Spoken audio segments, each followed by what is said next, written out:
Hey friends, happy 6th of December. David Skinner is reading chapter 6 of the book of Luke after our devotion today, which is entitled Lord of the Sabbath and Lord of Everything Else.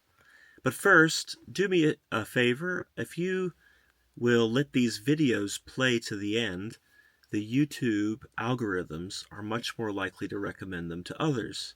If people click a video and then stop watching quickly, it doesn't get shown to others. And of course, you could also push like if you do, and or maybe even subscribe if you want to see each day's devotion.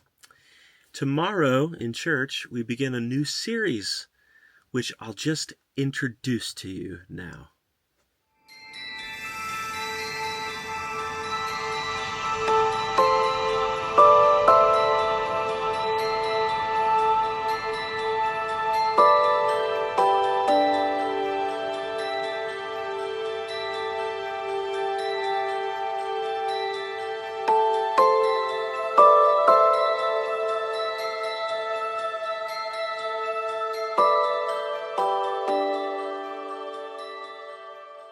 So yes, the new series is entitled, What Child Is This? We sang that carol in the city center today. Thank you to all those who joined us.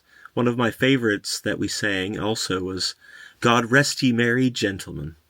And as we think about the Sabbath in Luke 6, consider the rest that Christ can give. On the very first Sabbath in the Bible, God rested from the work of creation on the seventh day. But then, after man sinned, a new work began, the work of redemption.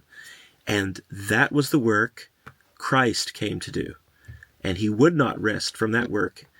And when challenged about it, he replied, My Father worketh hitherto, and I work. But on the cross, he would say, It is finished. And we can now rest in the work that he has accomplished.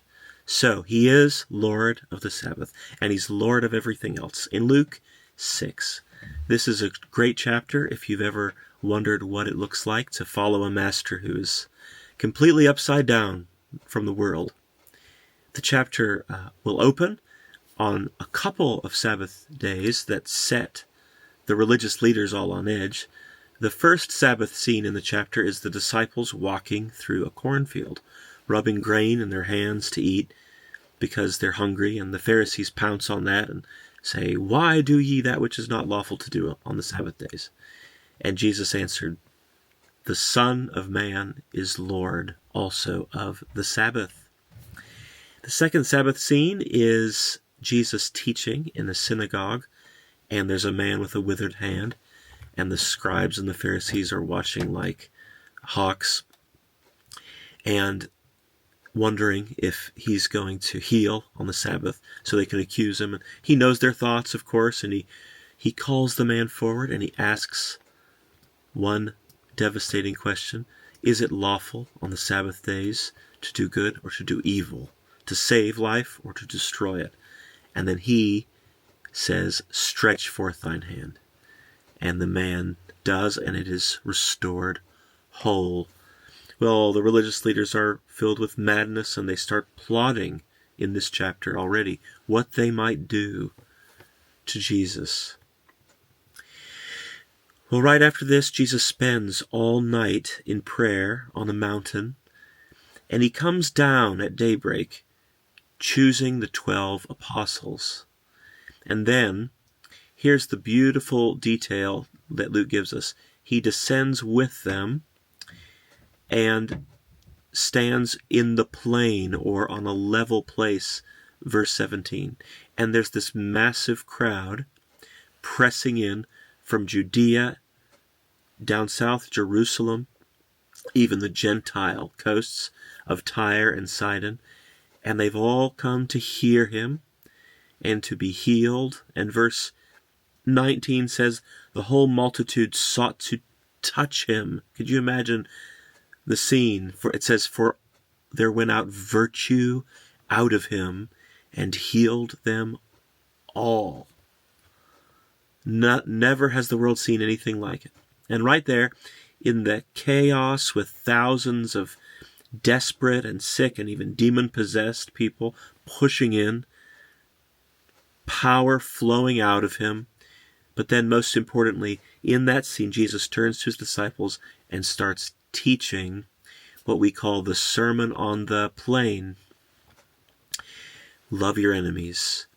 Bless them that curse you. Give to every man that asketh. Even if he takes your coat, let him have your cloak also. Do unto others as you would have them do unto you. Be therefore merciful, as your Father also is merciful. Judge not, condemn not, forgive. Give, and it shall be given unto you. Every tree is known by its fruit. All these things. And then the climax, why call ye me Lord, Lord, and do not the things which I say? At the end, verse 46.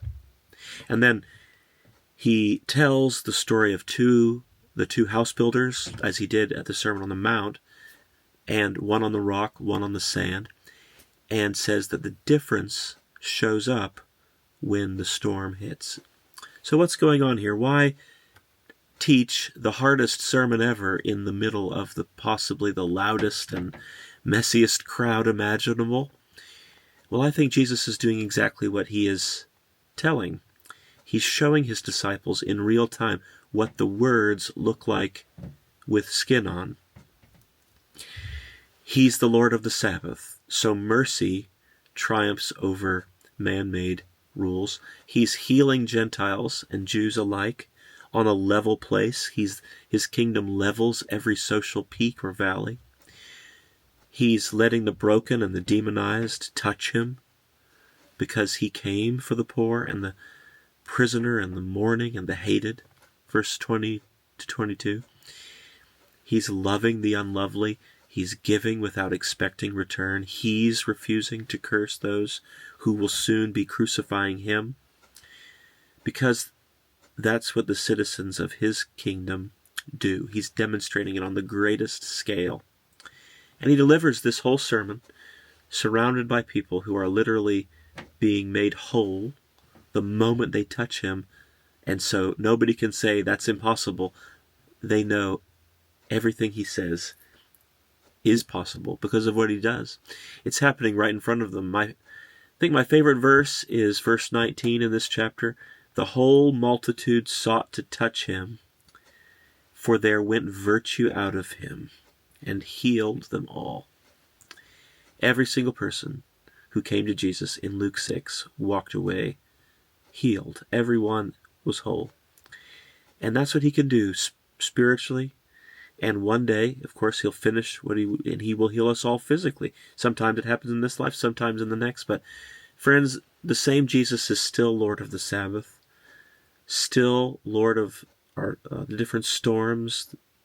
The same virtue still flows out of him today. He can save your soul if you call upon him in faith.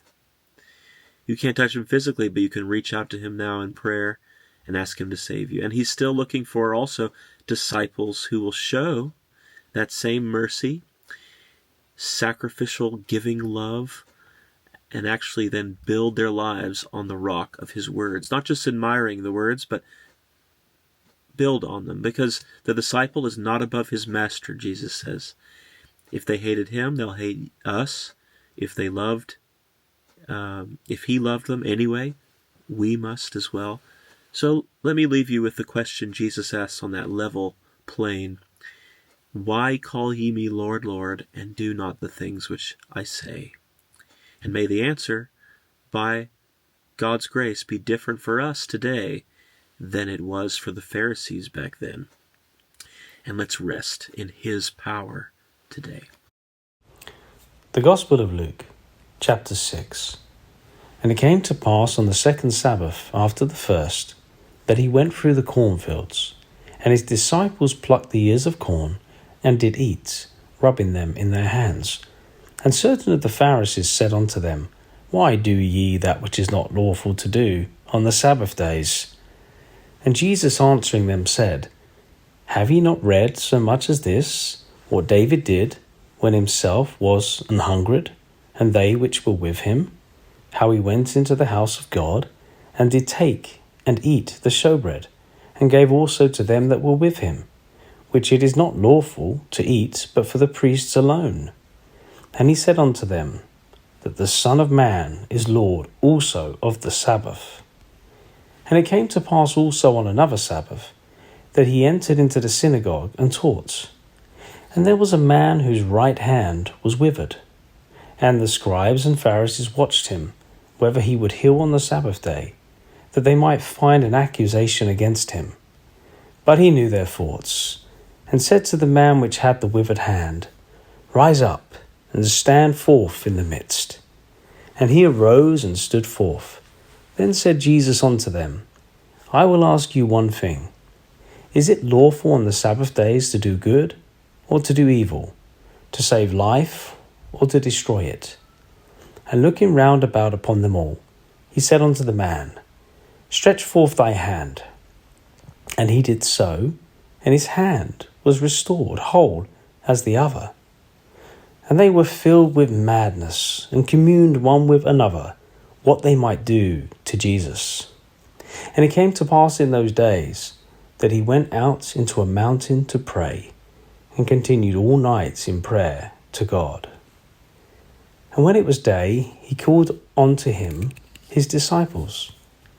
And of them he chose 12, whom also he named apostles, Simon, whom he also named Peter, and Andrew his brother, James and John, Philip and Bartholomew, Matthew and Thomas, James the son of Alphaeus, and Simon called Zelotes, and Judas the brother of James, and Judas Iscariot, which also was the traitor. And he came down with them and stood in the plain, and the company of his disciples, and a great multitude of people out of all Judea and Jerusalem, and from the sea coast of Tyre and Sidon, which came to hear him, and to be healed of their diseases. And they that were vexed with unclean spirits, and they were healed. And the whole multitude sought to touch him, for there went virtue out of him, and healed them all. And he lifted up his eyes on his disciples, and said, Blessed be ye poor, for yours is the kingdom of God. Blessed are ye that hunger now, for ye shall be filled. Blessed are ye that weep now, for ye shall laugh. Blessed are ye when men shall hate you, and when they shall separate you from their company, and shall reproach you, and cast out your name as evil for the Son of Man's sake. Rejoice ye in that day, and leap for joy, for, behold, your reward is great in heaven. For in the like manner did their fathers unto the prophets. But woe unto you that are rich, for ye have received your consolation. Woe unto you that are full, for ye shall hunger. Woe unto you that laugh now, for ye shall mourn and weep. Woe unto you when all men shall speak well of you, for so did their fathers to the false prophets. But I say unto you which hear, love your enemies, do good to them which hate you, bless them that curse you, and pray for them which despitefully use you. And unto him that smiteth thee on the one cheek, offer also the other. And him that taketh away thy cloak, forbid not to take thy coat also. Give to every man that asketh of thee, and of him that taketh away thy goods, ask them not again. And as you would that men should do to you, do ye also to them likewise. For if you love them which love you, what thank have ye? For sinners also love those that love them. And if ye do good to them which do good to you, what thank have ye? For sinners also do even the same. And if ye lend to them of whom ye hope to receive, what thank have ye? For sinners also lend to sinners to receive as much again. But love ye your enemies, and do good, and lend, hoping for nothing again. And your reward shall be great, and ye shall be the children of the highest. For he is kind unto the unthankful and to the evil. Be ye therefore merciful, as your Father also is merciful. Judge not, and ye shall not be judged.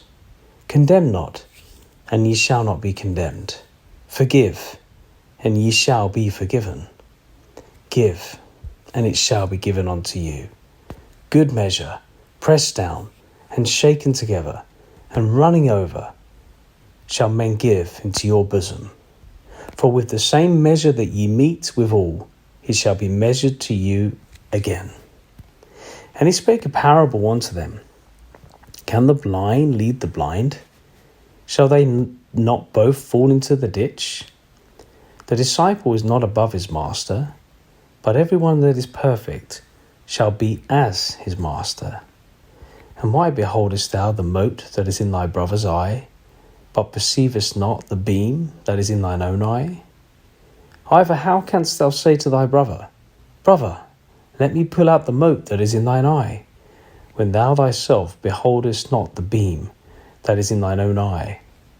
Thou hypocrite, cast out first the beam out of thine own eye, and then shalt thou see clearly to pull out the mote that is in thy brother's eye. For a good tree bringeth not forth corrupt fruit, neither doth a corrupt tree bring forth good fruits.